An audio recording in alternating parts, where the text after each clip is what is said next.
پھر اللہ تعالیٰ فبعث اللہ النبیین، پھر اللہ تعالیٰ مبعوث فرماتے ہیں نبیوں کو، اور نبیوں کو کس حالت میں مبعوث کرتے ہیں کہ مبشرین و منذرین، کہ وہ مبشر بھی ہوتے ہیں منذر بھی ہوتے ہیں۔ تو نبیین جو ہے یعنی نبی وہ ہے جو کہ آپ کو خبردار کرے، آپ کو بشارت دے۔ خبردار کس چیز سے کرے کہ غلط چلو گے تو پھنس جاؤ گے، تمہارا محاسبہ ہو کر رہے گا۔ اور مبشر کس طرح سے ہوگا کہ اس طرح کہ جب تم اچھا کام کرو گے تو اس کے صلے میں لا محالہ لازمی طور پہ تمہیں ایک اچھا اس کا اجر مل کر رہے گا۔ وَأَنزَلَ مَعَهُمُ الْكِتَابَ، اور ان کے ساتھ اللہ تعالیٰ نے کتاب نازل کی۔ اب یہ نہیں کہا نبیین تو انزل معہم الکتب کہ ان کے ساتھ بہت ساری کتابیں نازل کی، یہاں پہ آپ دیکھیے ایک کتاب کا ہی ذکر ہے، کیونکہ اللہ کی طرف سے احکامات میں تبدیلی نہیں ہوتی، ایک ہی کتاب جو اللہ تعالیٰ نے نازل کی۔ بعد میں انسان جو ہے وہ اس کے اندر تبدیلیاں کرتے رہتے ہیں۔ اور مقصد کیا تھا مبشرین اور منذرین بنا کے جو نبیوں کو بھیجا؟ مقصد تھا لِيَحْكُمَ بَيْنَ النَّاسِ، تاکہ وہ کتاب جو ہے وہ حکمرانی کرے بین الناسی، لوگوں کے مابین، فی مختلفو، جس میں ان میں اختلاف واقع ہو گیا تھا، جس میں وہ مختلف ہی ہو گئے تھے، تفرقے میں پڑ گئے تھے، وہ اس تفرقے کو، اس اختلاف کو ختم کر کے ایک سلسلہ جو ہے وہ ان کا بنے۔ مختلف فیہ، اور عجیب کہہ لیں کہ المیہ کی بات اللہ تعالیٰ جو آگے فرماتے ہیں وہ کیا ہے؟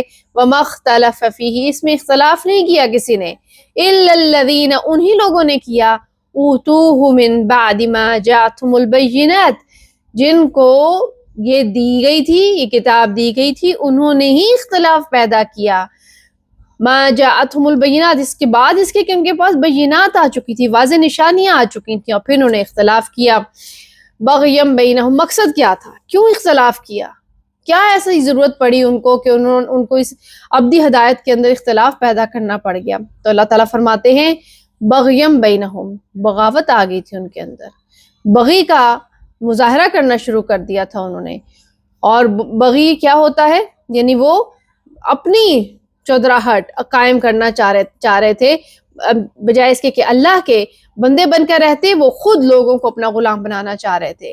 تو فہد اللہ الذین آمنوا، اللہ نے ہدایت انہی کو دی جن لوگوں نے جو ایمان لائے، لما اختلفوا فیہ من الحق بإذنہ، وہ ایمان لائے جس میں وہ اختلاف کر رہے تھے، اس پر وہ ایمان لے آئے، حق کے اوپر، یعنی حق کتاب کے اوپر، بإذنہ، اپنے رب کے حکم سے۔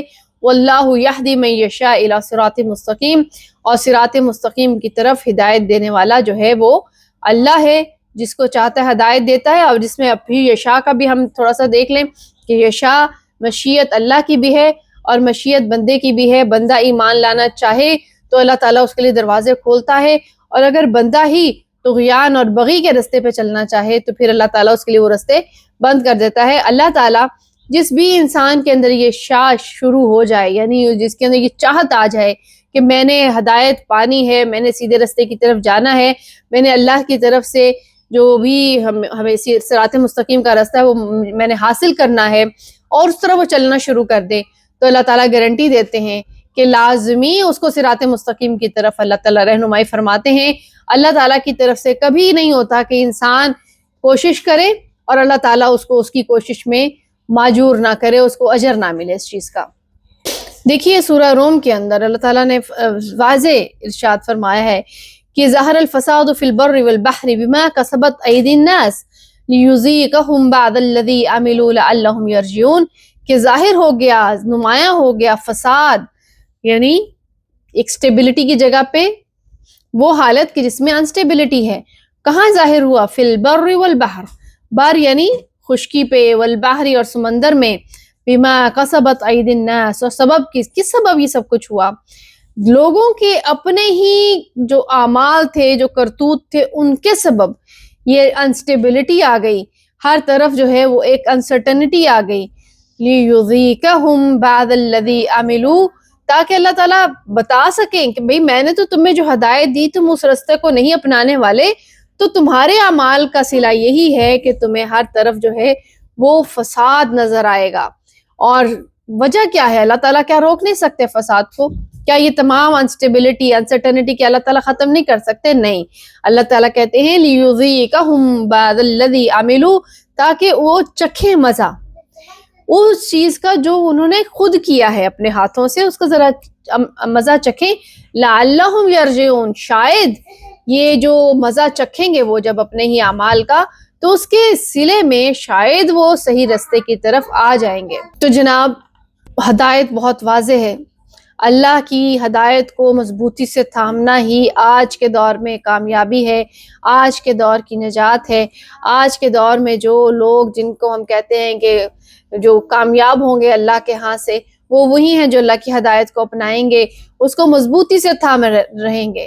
اور یہ جو استحصالی جذبات، یہ جو امت بنی نوع انسان میں ہمیں نظر آنا شروع ہوتے ہیں، جو بھی اس طرف جانا شروع ہوگا تو ہم دیکھتے ہیں کہ پھر ہمارے جو مقام انسان جو ہے وہ مقام انسانیت سے گر کے ابلیسیت کے مقام پہ پہنچ جاتا ہے. پھر وہ اولیاء الرحمن سے نکل کے اولیاء الشیطان جو ہے اس کی صف میں شامل ہو جاتا ہے. تو ہمارا کرنے کا کام یہ ہے کہ اللہ تعالیٰ نے جس گروہ کے بارے میں کہا تھا کہ تم میرے بندوں کو گمراہ کرو گے، گمراہ کرو، لیکن جو میرے بندے ہوں گے ان پر تمہارا جو حکم ہے وہ نہیں چل سکے گا. تو اس طرح اگر ہم دیکھیں تو ہم یہ جان سکتے ہیں کہ ابلیسی ہتھ کنڈے اولیاء الرحمن پہ کبھی کارگر نہیں ہوتے. اب اسی ضمن میں مجھے ایک بات یاد آتی ہے جو ابھی پچھلے دنوں میں ایک ویڈیو دیکھی تھی. پروفیسر صاحب ہیں، ایک بہت مشہور پروفیسر ہیں، ان کی خاص طور پہ آج کل جو بہت زیادہ جو کہہ لیں کہ جو پریڈکشنز تھی وہ پوری ہوئی ہیں. مطالعہ ہے ان کا اور ایک بڑی باریک نظر ہے ان کی تاریخ کے اوپر، اور ان کی پریڈکشن تھی کہ جی اس سال میں یہ سب کچھ ہونے جا رہا ہے اور یہ کچھ ہو کر رہے گا، اور وہ ہوا. اور ان کا بہت زیادہ آج کل چرچا بھی ہے اور لوگ ان کو دیکھ رہے ہیں. And remember, the weakness you said about Islam was that it was too simple and clear, which was like that really it struck me because it's like that doesn't sound like a weakness. That sounds like if I'm in a job interview, they'd be like, "What are your weaknesses?" And I'm like, "Well, I'm too direct. I'm too simple, and I work too hard." Right? So why would you consider that a weakness? Well, because we talk to the Frankists. What the Frankists will say is that this is the world of Satan. And so to really rule the world, to really conquer the world, you need to embrace the demonic. You need to be multifaceted. You need to have multiple personalities. You have to, like what you are in the outside has to be different from what you are in the inside. You have to practice the privity. You have to practice manipulation, right? So if you're too simple, you're too direct, that limits your maneuverability in politics. وہ کہتے کہ جی اسلام جو ہے وہ بڑا simple مذہب ہے، simple ہے جی، اور جو اس لیے اس کے اندر اس طرح سے طاقت نہیں ہے کیونکہ بہت سمپل ہے. تو میں اس اسٹیٹمنٹ کو سوچ رہی تھی تو انٹرویو کرنے والوں سے یہ سوال کیا کہ آپ کس طرح کہتے ہیں کہ اسلام سمپل ہے؟ یہ تو ایک اس کی کوالٹی ہے، آپ نے اس کو اس طرح سے پیش کیا کہ یہ اس کی کوئی برائی ہے کہ وہ بہت زیادہ سمپل ہے. تو انہوں نے کہا کہ دراصل دنیا جو جس طرح سے ڈیزائن ہوئی ہے یا دنیا جس طرح سے کام کر رہی ہے اس میں ہم دیکھتے ہیں کہ شیطانیت جو ہے وہ غلبہ پاتی ہے. اس میں جو شیطان کے اعلیٰ کار بنتے ہیں وہ زیادہ ہمیں پاور میں نظر آتے ہیں بنسبت ان کے جو کہ سمپل دین کے ماننے والے ہوتے ہیں. تو مسئلہ جو ہے نا، میں اس حوالے سے یہ کہنا چاہتی ہوں کہ مسئلہ اسلام میں نہیں ہے. مسئلہ یہ نہیں ہے کہ اسلام سمپل ہے یا نہیں ہے. مسئلہ صرف اتنا ہے کہ جو ہدایت ہے، جو اللہ نے ہمیں بتا دیا ہے کہ ہم نے کرنا ہے، مسئلہ صرف یہ ہے کہ ہم وہ کر نہیں رہے ہیں. اگر ہم وہ کریں اور خواہ آپ اس کو سمپل ہی کہہ لیں، سمپل اس لحاظ سے ہے اس میں کوئی بیگٹی نہیں ہے، کوئی یعنی ایسا نہیں ہے کہ جس طرح دوسرے مذاہب کے اندر کنفیوژنز پائی جاتی ہیں. اسٹریٹ ہے، سیدھا ہے، یعنی آپ کو سیدھا سیدھا رستہ بتائے گا، یہ کرنا ہے، یہ نہیں کرنا، اس سے بچنا ہے. کوئی آپ کو پریشانی میں مبتلا نہیں کرتا دوسرے مذاہب کے مقابلے میں جس میں اتنی آراء پائی جاتے ہیں. یعنی عقیدہ تثلیث کو ہی دیکھ لیجئے، 3 میں 1 اور 1 میں 3، یعنی ایسا ہے گورکھ دھندا جس کی کچھ سمجھ نہیں آتی. تو کہنے کی بات یہ ہے کہ اللہ کی یہ جو ہدایت ہے اس کو آپ سیدھا کہہ رہے ہیں یا جو بھی کہیں، اس کو صرف فالو کرنے سے ہم نے یہ دیکھا ہے کہ تاریخ میں وہ معجزہ رونما ہوا ہے کہ جس میں اسلام نے غلبہ پایا ہے، جس میں مسلمانوں نے عروج دیکھا ہے. اور صرف عروج ہی دیکھا، پوری دنیا کو کمانڈ کیا ہے، پوری دنیا کو ایک علم و دانش کی روشنی سے ہمکنار کیا ہے. تو ایسا کہنا کہ جی ہمیشہ ڈیمنز یا وہ جو شیطان کے اعلیٰ کار ہوتے ہیں وہی کامیاب ہوتے ہیں، تو ایسا نہیں ہے. ہاں وقتی طور پہ ہم دیکھ رہے ہیں کیونکہ اولیاء الرحمن جن کو ہونا چاہیے وہ اس طرح سے اولیاء الرحمن اپنی ولایت کا حق ادا نہیں کر رہے، اس لیے ہمیں دوسری طرف زیادہ مضبوطی نظر آتی ہے، ان کے اندر بہت زیادہ دیکھتے ہیں ہم کہ بہت کٹ جوڑ کر کے پلاننگ کے ساتھ چلتے ہیں۔ اولیاء الرحمن جو ہیں جن کو ہونا چاہیے وہ اپنے آپ کو مختلف دھڑوں میں گروہوں میں بانٹ کے چل رہے ہیں، جس کی وجہ سے کامیابی ان کو اس طرح سے ہمیں ملتی ہوئی نظر نہیں آ رہی۔ ایک ہی اللہ، ایک ہی رسول اور ایک ہی قبلے کو پوجنے والے، اس کے احکام کا اس کے نام لیوا، لیکن وہ ایک دوسرے کے خلاف کھڑے ہیں، وہ ایک دوسرے پر بم برسا دیتے ہیں۔ تو بہت آسان ہے یعنی اپنے آپ کو صرف نام کی حد تک مسلمان کہنا، اور جب عمل کی باری آئے، بما کسبوا کی باری آئے، تو وہاں پہ اپنا جو عمل ہے اس کے اگینسٹ ظاہر کر دینا۔ تو یہ فساد ہمارا اپنا ہے، یہ مسائل ہمارے اپنے ہیں، ہمیں کوئی باہر سے مار نہیں پڑ رہی ہے، ہمیں مار اپنے ہاتھوں سے کیے ہوئے اعمال کی پڑ رہی ہے۔ آج بھی اگر ہم ارادہ کر لیں کہ ہم نے اپنے آپ کو اللہ کی ہدایت سے جوڑنا ہے تو ہم اس کشمکش، ان مسائل، ان روز روز کے جو ایک فتنہ فساد کی کیفیت ہے اس سے باہر نکل سکتے ہیں۔